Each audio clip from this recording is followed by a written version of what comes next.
আজকে সকাল সকাল আমি আর ভাগনা চলে গেছিলাম ভুট্টা লাগাতে। কয়দিন ধরে পাখিগুলো মাটি থেকে তুলে ফেলে দেয়, এই জন্য আমি আর ভাগনা গিয়েছিলাম সকালে দেখতে।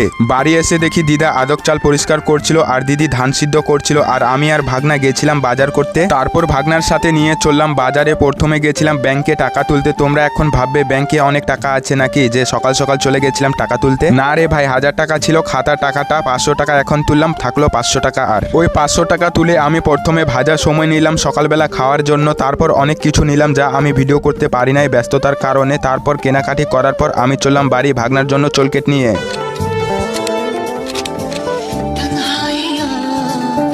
তারপর বাড়ি এসে ভাগনার সাথে খেলাধুলা করতে করতে হয়ে গেল বিকাল। আর বিকালবেলা দিদি আদক চালের ভাকা পিঠা বানানোর জন্য গুঁড়ো করছিল, আর এইদিকে দিদা একটা মাটির থালাতে ভাকা বানানোর জন্য বানিয়েছিল। আর এইদিকে আমার ছোট ভাগ্নে আমার মতন ভিডিও বানানোর জন্য আমাকে ফোনটাই দিচ্ছিল না, তাই আমার মুখ থেকে সেন্টার ফ্রুট বের করে আমার ভিডিও বানাতে বললাম। তারপর আমিও একটু হেল্প করে দিলাম ভাকা পিঠা বানানোর জন্য। আর ভাকা খাওয়ার ভিডিওটি নেক্সট ব্লগে চলে আসবে। দেখা হচ্ছে পরবর্তী ভিডিওতে। ভালো থেকো, সুস্থ থাকো, tata, love you all, by.